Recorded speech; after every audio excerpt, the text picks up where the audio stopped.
The following was recorded in front of a live studio audience at the Studio 21 Podcast Café.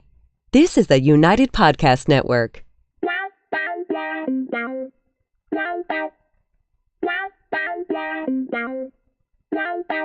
Welcome to the Writer's Block Podcast NH. This is a podcast designed by writers for writers on the journey to being published.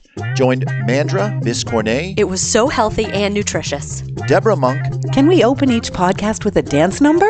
Shelley Devlin. It was so full of inspiration and sparkles. Every Tuesday morning live on YouTube. And make sure you subscribe to catch the podcast anytime on iTunes, iHeartRadio, Podbean, Spotify, or your favorite podcast catcher. It's time to be inspired, feel empowered, and be well with the Writer's Block Podcast NH. And welcome to the Writer's Block Podcast. I'm Mandra Biscornet, and I think everyone has a story to tell. What's yours? I'm Debbie, empowering people to find their creative voice. And I'm Shelley Devlin, inspiring you to find your why. All right. Last week on the Writer's Block, we gave you prompts to trigger emotion, spark imagination, and break through your writer's block. Today, we're going to be discussing grounding, pulling the reader into that imaginary world. And how do we do that? We're going to be using who, where, and what. So we're going to talk about who is in the scene, where it is set, and what is the major conflict. Right. All very important things to do. And the quicker you can do them, the better. So you don't want to start a book and have the first page and not know who is in that scene, where are they, right, and also what is happening. And in a way, you can view what is happening as the conflict. What is it that they want? Maybe not the overall book conflict, but what do they want in this scene? Right. And I think it's especially important at the beginning of chapters or the beginning of new scenes so that the reader immediately knows where they are and what's happening. Because I know when I read, if I put the book down, it's going to be at the end of a chapter. And it could be a day or so before I go back, start with the next chapter. I need to immediately know where I am without having to Unless flip it's back. a really good book, and at the end of that chapter, there's a hook. And then I'm on to the next chapter. Well, right. that's good. Then Right. I'm up too late. Right. Yes, and we should do a show on hooks. We should do a Hook them show in on the hooks. beginning of a scene and hook them at the end of a scene. Right. Right. And so by grounding them, that's one of the ways that you hook them into the scene. Exactly. And that way they don't get pulled out. You know, because if you have to stop and think, well, who is saying this? Right. Or where are they? Then the reader's questioning that and they get pulled out of the story because they're trying to answer those questions. Mm-hmm. Yes. And then you stop reading, and then it's blah, blah, blah inside your head. Right. Mm-hmm. Yeah. So, Deb, how are we going to do this? Well, and one other thing is knowing the why is important of what the character wants, because let's say, I just wrote this line, Debbie shuts the lights off so he wouldn't know she was home. When the doorbell rang, Debbie shuts the lights off so he wouldn't know she was home.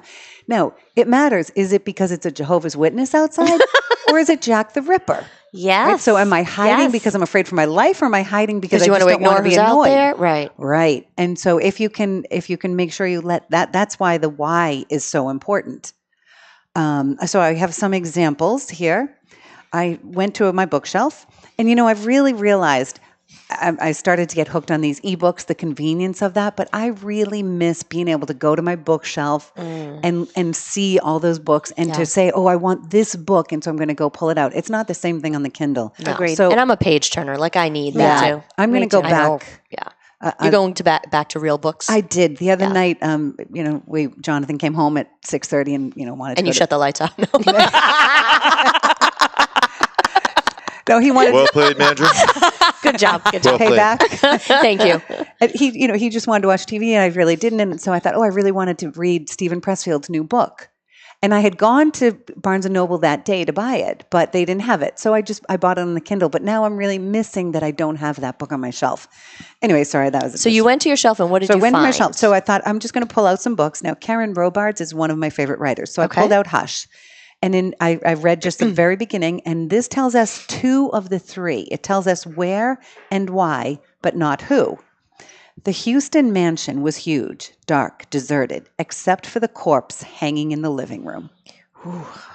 right? That's good. With very few words, she tells you where you are. You're in a Houston mansion that it's very dark and deserted, and the why, the what's the conflict? Well, finding a corpse hanging in your living room is a problem. Yes. Right. And so For some people. Well, yeah. So you're grounded. You're pulled in immediately. Read that beginning again. Sure. The Houston mansion was huge, dark, deserted, except for the corpse hanging in the living room. Okay. 7, 8, 9, 10, 11, 12, 13, 14, 15 words. And so in only 15 words, she did a great job at doing the where and why. She didn't do who. Does the who matter, though? I mean, let's assume that she gives it to us in the next paragraph. Do you care that you don't have that? No. Right. I don't think so either. not Well, at the who all. could also be the corpse, and the who could also be the person who is viewing this. She's writing in that. No, it is whatever the that voice person who's is. doing it, but doesn't tell us But we who don't it know who is. that is. Right. It's us. We're looking The at it. reader. No. Well, the reader is looking at it, but through the eyes of the person who the story is going to be about. Right. And that's what we don't know is what you're saying. So here's another example. Now, this one person does two as well. The who and the where. I think it's who. Yes. So this is a memoir. Read it and maybe we'll tell you. Okay, yeah, maybe. Remember. So this is a memoir. So it's by Glennon Doyle Melton, Carry On Warrior. So we know when you pick up a memoir that's whose perspective you're in. Yeah. So a few years ago, strange things started happening to me at church. So you're placed where you are. You're at church. You're coming out of church. And we know it's her because it's a memoir, but we don't really get a sense of what the dilemma is yet. Right. Just that strange things Right. Which are happening, but that goes back to my example of when the doorbell rings. Strange things could not be meaningful, or potentially it could. yeah. And these are all the first sentence, basically, of the books that you pulled off the shelf? Yep. Okay. And so then, of course, I thought, well, now I have to go to my own book and just see Absolutely, see how I did. as you should. Yes. So fortunately, I actually did all three in the beginning. I'm kind of proud of myself. Good for you. Yes. I will admit, though, I went to my first book, and I'm not going to quote from that because I didn't do it. Isn't that interesting? Yes. So you went to Searching for Julia Stone, and you did not do it in the first page, the first paragraph, the first sentence. Probably the first sentence if you were looking at. First sentence or two, I didn't. Okay. By the first page, you know who. But I did see that in the first page of that book, I was really taking you inside her head. And you knew you were inside her head. Because the first line is, this isn't my life. This can't possibly be my life. Which relates to a million people that pick up the book. And so that sort of places you esoterically because you kind of, all right, we all know that feeling. So it places you in a feeling. But you don't know maybe right. where you are as far as. Right. Now that does come at the end of that page. But anyway, so I didn't use that one. But I will use Well-Behaved Woman Coming Undone. Okay. Now, the beginning, because I wrote from multiple people's point of view, the very first line is Jody. Okay. So the very first word, we know who. Of all the things I had hoped to do on my 40th birthday, sitting on the toilet staring at a stick I peed on wasn't one of them. Boy, do we know where you are.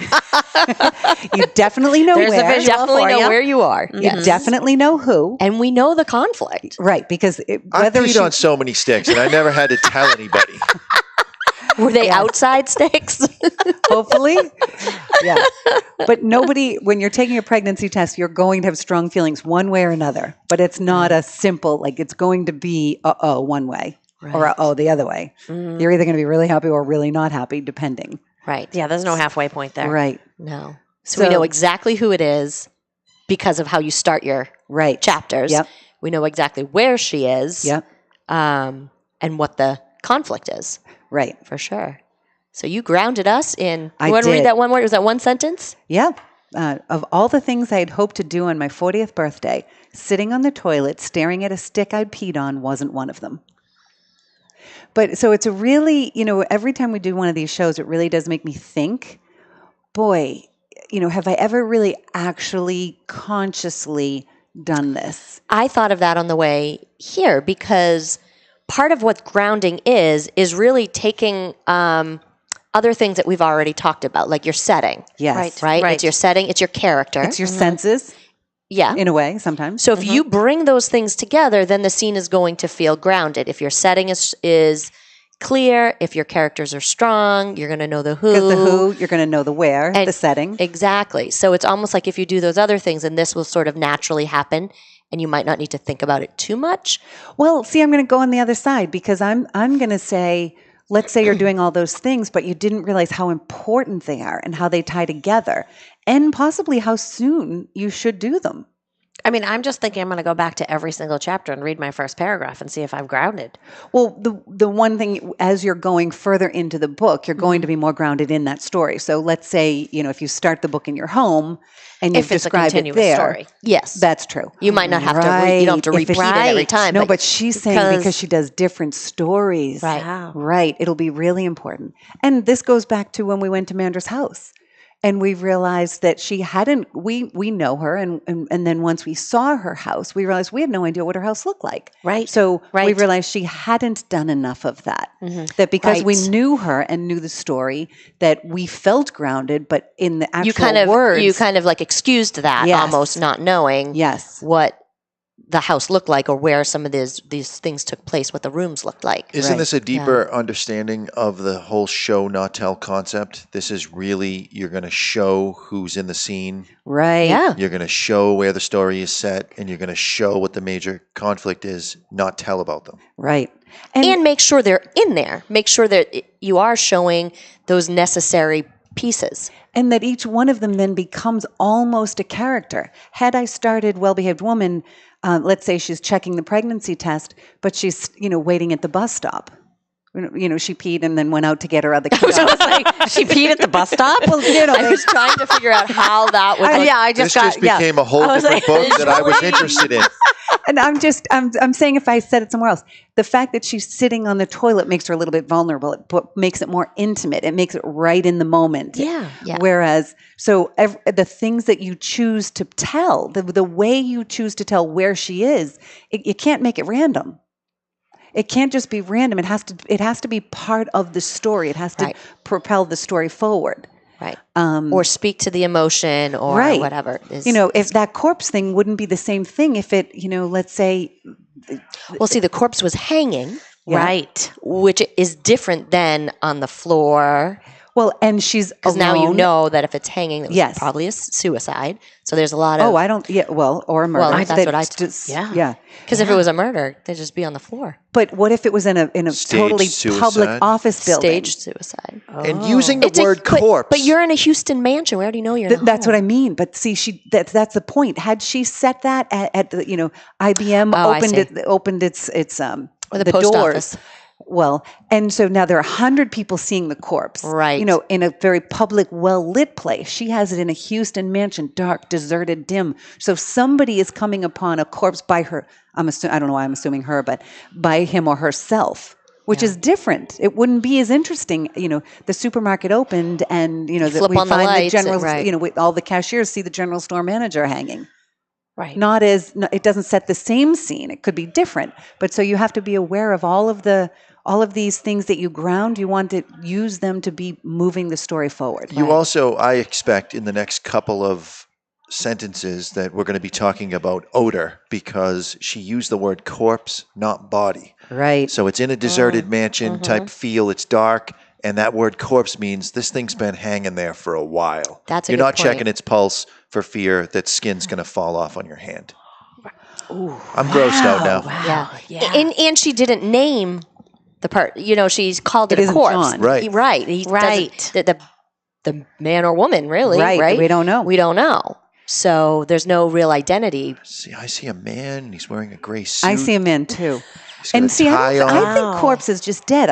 I'm assuming he hung last night. I don't think of corpse as decomposing necessarily. Oh, that's all I think about is corpses Interesting. decomposing daily. Corpse All has right, probably so- been there a little bit longer because there's Yeah. not going to be this need to rescue. Right. Like, there's no hope there. Right. It's a corpse. And one other thing that I thought that I have struggled with and struggle with in my memoir to a certain extent is another part of grounding is when are you in the book and each scene, because we know the scene the writing Say that is- again. What do you mean when you in the So when it wouldn't be considered as important as who, where, and what is happening in a scene. But you also have to say, when is this scene? So let's say you finish one scene, the corpse. Right. Now we need to know, is the next scene her leaving the mansion, or is the next scene her already at the police station? Because we certainly don't want to write, I see the corpse, I get in my car, I drive to the thing, I start my car, I turn right at this street, I turn left, I hit a red light, I stop and get a coffee, and then I blah, blah, blah, and then I get to the police station. All those details. Don't need to know all that. Right. So now let's say you want her at the police station, or let's say you want her 3 days later at the funeral. So you have to make sure that every time that when the scene transitions, that you let us know when, relative to the last where you scene, are in time. Right, where you are in time. And so, often in memoirs, because you're writing a story about your life, often you go back and forth in time. Yeah. And you've done that. I'm doing that. You've done that. Mm-hmm. And so we have to how do we show that? Put little quotations and say 2 years prior. Well, you'll then often start writing the see- story. Well, a lot of times they that's do one that. way to do that, or December 2000 whatever. Right. And so a lot of scenes will start that way. And so that's kind of easy if you're doing a big jump.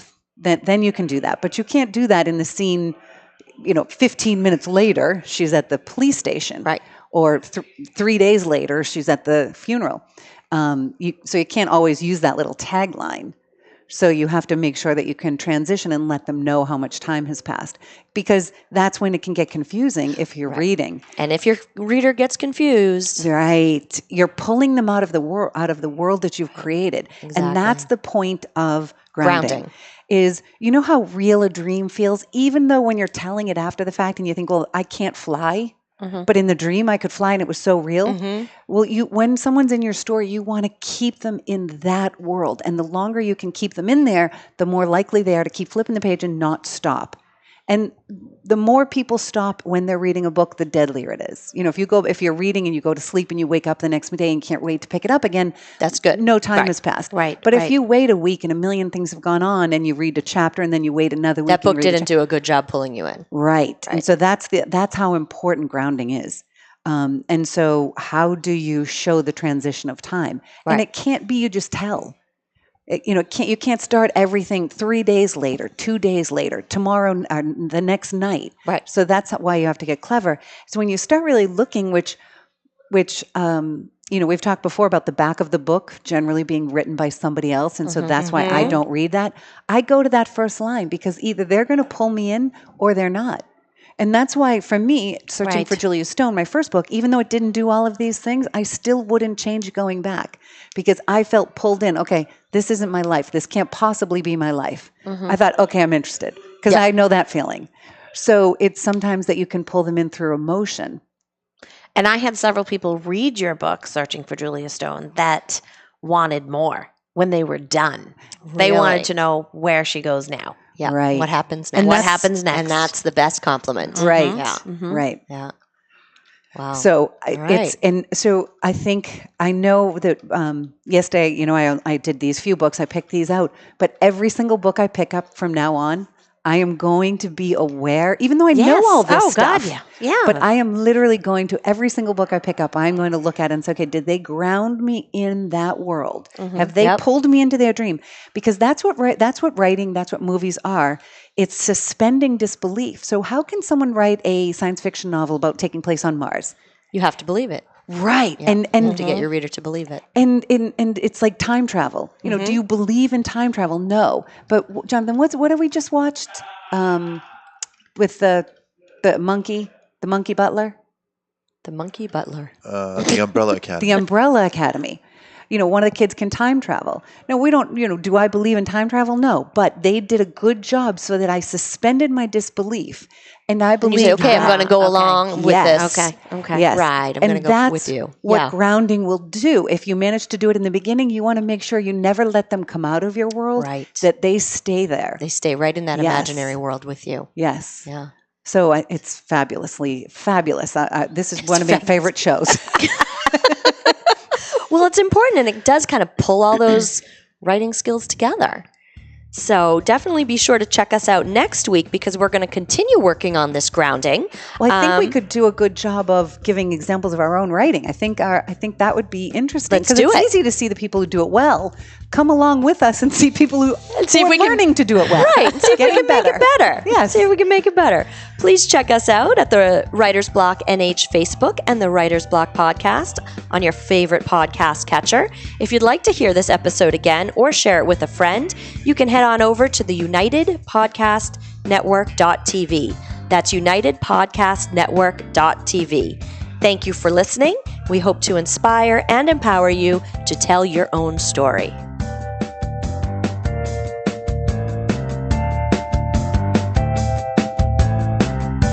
The views and opinions expressed by the hosts, guests, or callers of this program do not necessarily reflect the opinions of the Studio 21 Podcast Café, the United Podcast Network, its partners, or affiliates.